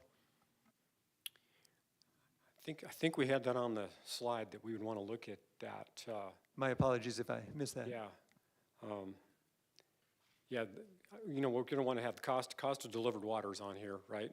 So we do want to have, like John said, an apples to apples comparison. And to your point earlier, we could probably take our 2010 study where we had water from Lake Powell coming all the way to Flagstaff and maybe update that. And there's a lot of new information that could be put into that now that we know Navajo's already developing part of that. And back in 2010, we didn't have an inlet from Lake Powell. We were going to have to construct that, and that was a big cost. Now that's not a challenge. So that would be another way of bringing in, looking at different sources of water in addition to the advanced treatment. So you're not just looking at Red Gap Ranch. Just add one point there, and that is typically in these we do look at mechanisms for funding. Typically they're like what might be available for funding, but to make a conclusion about what the federal government's going to fund or something like that would be probably not part of the scope, beyond the scope of a typical appraisal study. But we would maybe have a list of, here's these funding opportunities available, like a Title 16 or some other kind of funding. It would include beyond federal as well, maybe there's some state avenues, other federal agencies besides reclamation. We would have a appraisal estimate or assessment of those kinds of funding opportunities for sure. Yeah, notionally, I guess most of us assume the city alone wouldn't have the bonding capacity to pay for a $500 million project. And so those other sources of funding are obviously crucial. And it certainly would be desirable, I would think, to get as best a sense as possible during the appraisal study as to what those other funding sources might be, and at least notionally how much they might be able to provide. You bet. I think we did do some of that for the value planning study, actually. So. Any other questions from council members or commissioners? And if anyone in the audience has a question, if you could just fill out a comment card and give it to Stacy up here. One last thing I wanted to mention real quick was, in these studies, we typically have a no action type alternative that serves as a basis of comparison too. So there's a point that we just wanted to make sure that people were clear. We're not just diving into all the action. It is important to have it to compare to what would happen if we didn't do this. So, thank you. Thank you. All right, if there are no additional questions or final points that staff or bureau staff would like to make, I'll go ahead and jump to online comments, and when we get the other comment cards, we can include those. We have one online commenter. Josh, you can go ahead and address council.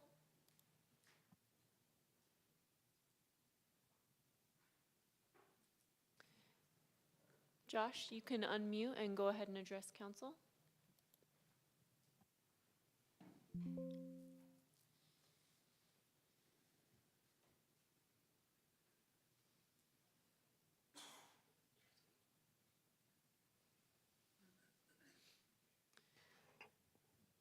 Josh, if you've got questions or comments, you can certainly email those to the council at publiccomment@flagstaffaz.gov.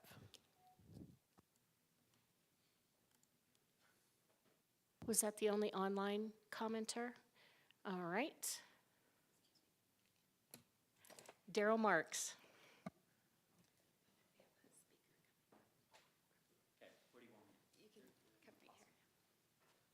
Okay. Couple of questions. In listening to the discussion earlier, there was talk about maybe an evaporative pond that could be held at site. Has there been any thought or discussion or looking at what health effects might come from having a brine-enriched pond out there because of the relatives that live in that area? And I know that when this topic was brought up about 10 years ago, there was discussion around some of the fracking that had been taking place, breaking loose some of the elements like uranium and arsenic that might be in the water sources around that lower Colorado River Basin area. And yeah, I'm hoping that in the discussion, looking at what's happening with the Navajo Nation pipeline that's coming out of Lake Powell, I know that the route that it's taking, there's an opportunity to be able to have it come towards Flagstaff. But with the varying levels of water, also got to take into account how much Navajo Nation might have or not have access to, depending on what that agreement looks like, because I know they can only go to a certain elevation. Thanks. Thank you. Yeah, as far as evaporation ponds, we really haven't gotten to that level of disposal. We do a lot of work with them in California, especially related to irrigation on projects, and we know they can be problematic for wildlife too. So there might be a need to net something like that to protect it from it. As far as health impacts to the community, public out there, I'm not really aware of any connection there, but that would certainly be something that we can do a literature review on and look at what we've seen from other areas. Okay, yeah, I would think that we would want to see that information when we're looking at whether to go forward and how to go forward, because I think we're all going to be concerned about impacts to other humans that are out in that area and to any wildlife. And that brine disposal could be here locally too, if the treatment process is here. So wherever that treatment takes place, there'll have to be some really careful design on brine disposal. Thank you. Yeah. Thanks for bringing that up. Brian Bates.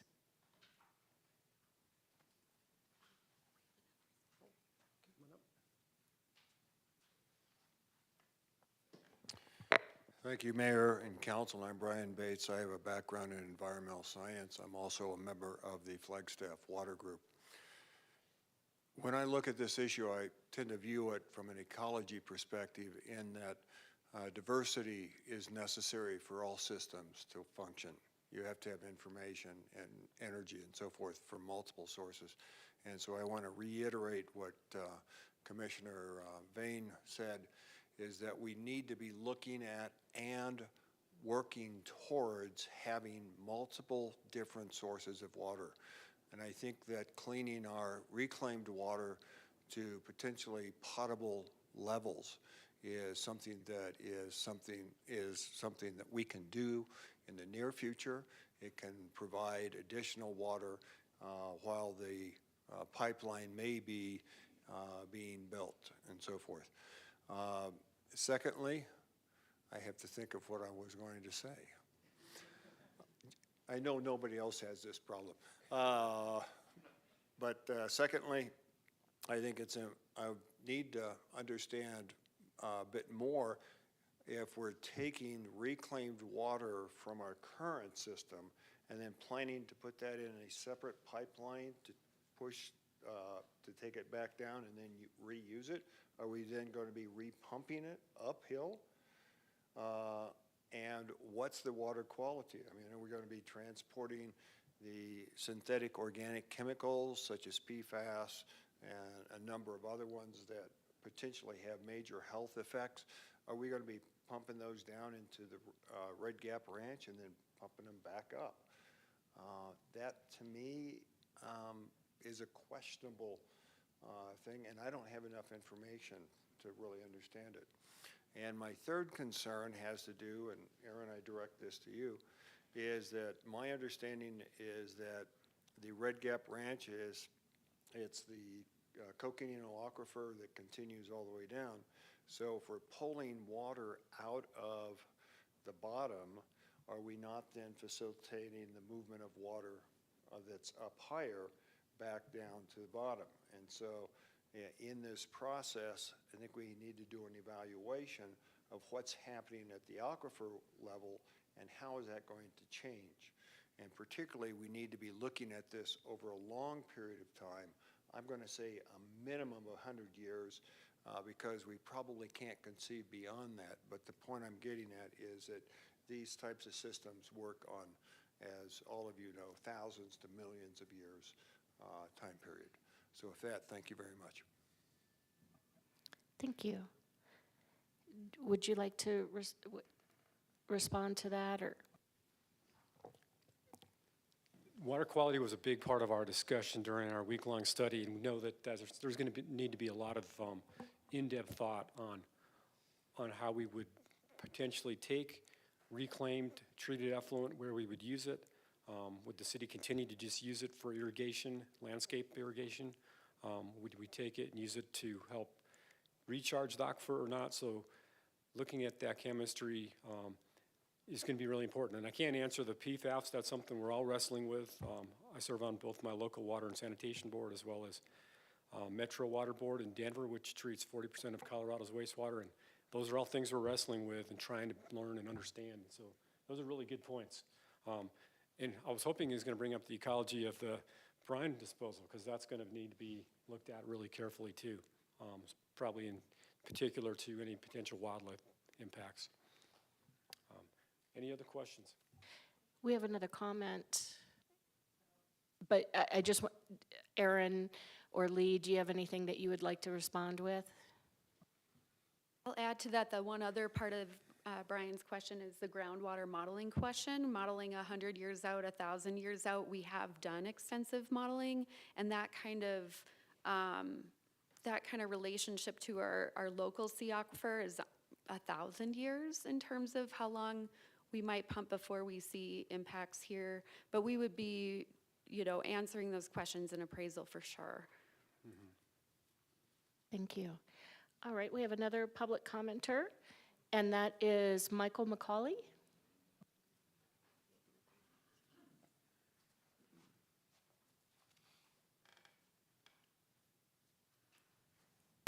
Evening, Mayor, council members, committee members. My question has to do with land that's called fee simple. There are inn holders, people that own their own property out there. Is their land fee simple? And with that, when you start to pump large volumes out of an aquifer, you start to drop the level of that aquifer depending on its recharge rate. How is that going to affect the people who are out there who have fee simple land and have wells? Thank you.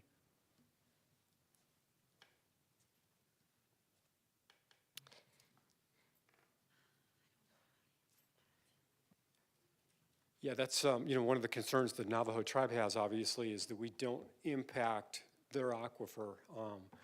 And I know John Leeper's online or was online. I think that we feel like the 2-mile buffer is a pretty good buffer with the kind of drawdown we expect with the amount of water that's in that portion of the sea aquifer. But that's something that we can model and look at more closely. I don't think that the volume of water that we're talking of pumping right now would have a cone of depression outside of that 2-mile buffer. But that's something I think we probably want to look at again more closely, and I don't have that information. I'll let you add to it. Will it be part of this appraisal? Yes, Mayor. So we would definitely put local wells, all wells, in our groundwater flow model if they're not already in the model. There aren't too many in that area, but we'd make sure they are.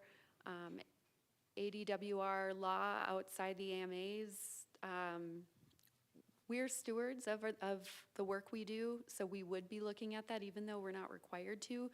Obviously, if they're owned by Navajo or Hopi, that's part of NWRSA. And I don't know if Lee Story might want to add to that in terms of, I don't know. Lee, if you have something to add, please let us know.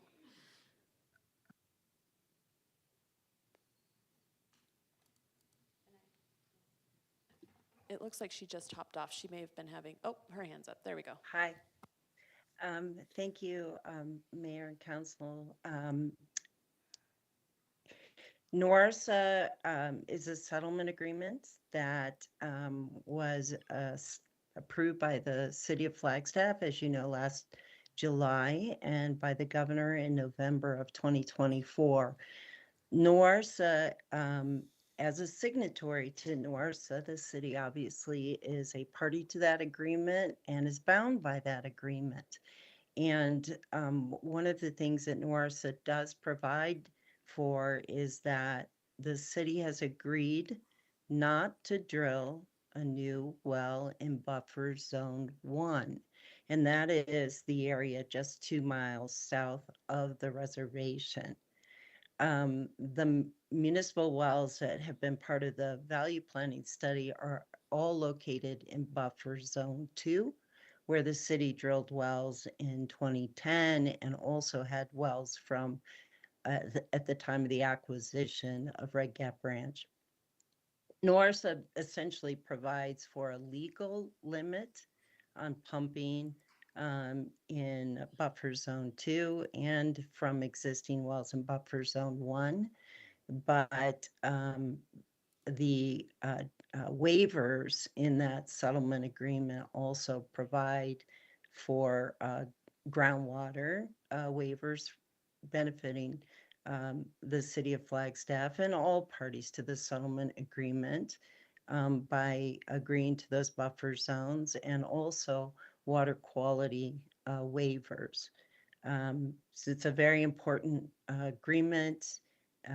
We definitely want to see it move forward. And this value planning study and the modeling to be done would be consistent with those legal boundaries. Did that help? Yes, thank you. And if you look at the criteria the team came up with, you look at protecting the groundwater aquifer, and you look at partner acceptability, that was almost 40% of the weighting. And that was partner acceptability, a big part of that was focused on protecting groundwater. So we're taking that very seriously. And did I see, Robert? John, I mean, Robert John. John Nauman, Water Commission. Just with regard to the what to do with the saline, high saline waters from RO, I'm guessing the ponds would be lined so that they wouldn't reach groundwater. I think that would be the case. And because of that, if we have the RO at Red Gap Branch, we'd actually be lowering the total dissolved solids in the water we provide to the Dene, which would be good because that you have really high saline content in your water, so that would be helpful for you. So just keep that in mind. There's pluses and minuses with all this stuff, and I was really excited, just as a personal comment, to see that the Navajos, the Dene, are partners in this. So. Good comment. Thank you, John. Okay, any other questions or comments? Oh, Lee.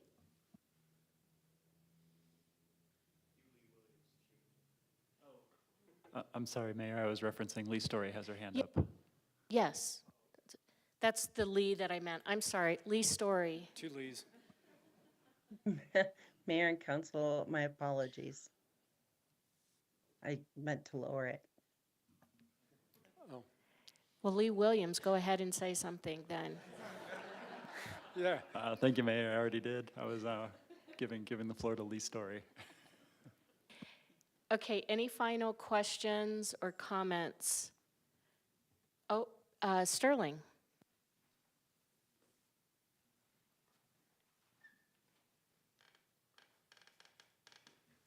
Thank you, Mayor Daggett, Council, Commissioner Doba, and Commission.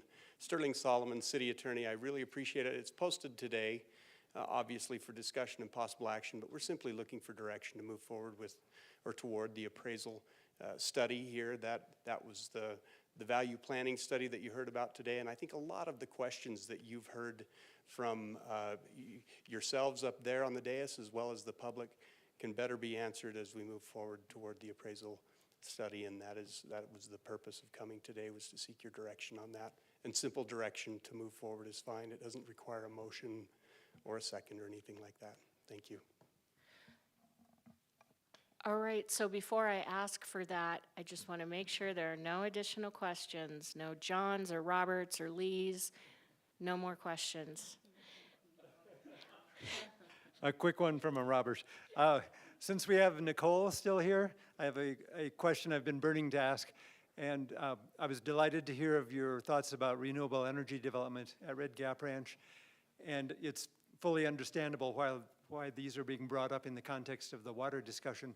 But with or without the water development, are you able to move forward with renewable energy development at Red Gap Ranch regardless of the water decision? Commissioner Vane, thank you for that question. We are working to identify opportunities, and we've been having conversations with our utility on the potential for moving forward. There are a lot of complexities within a regulated landscape in terms of Arizona. So absolutely, we are looking at opportunities. One question we have is there an opportunity to develop renewables out at Red Gap as a mechanism to help pay for the project? The land leases we see, Arizona State Land Department uses this as an opportunity. So yes, we are exploring that, and I look forward to bringing back more information as appropriate.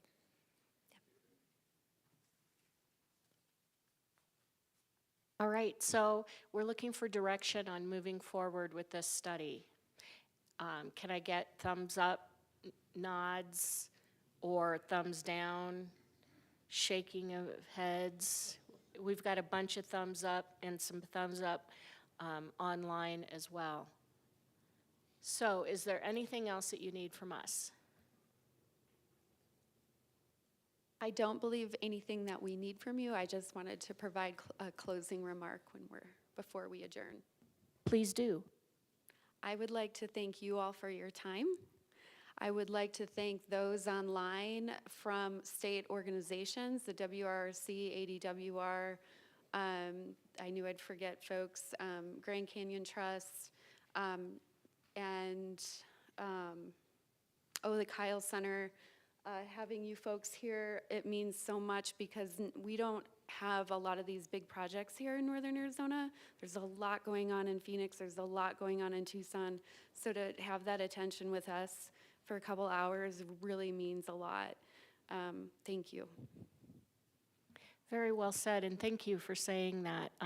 This is an important study and important just discovery of what we're going to do into the future for a future water supply. And so having Senator Rogers, our county supervisors here, everyone that you named, yeah, it's really important to all of us. So thank you. Well, I see informational items too from Mayor, Council, and City Manager and future agenda item requests on the agenda. Council, does anyone have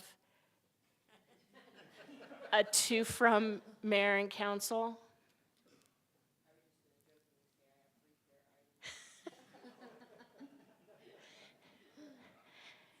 Good, so no one has any informational items. So I am calling this meeting adjourned.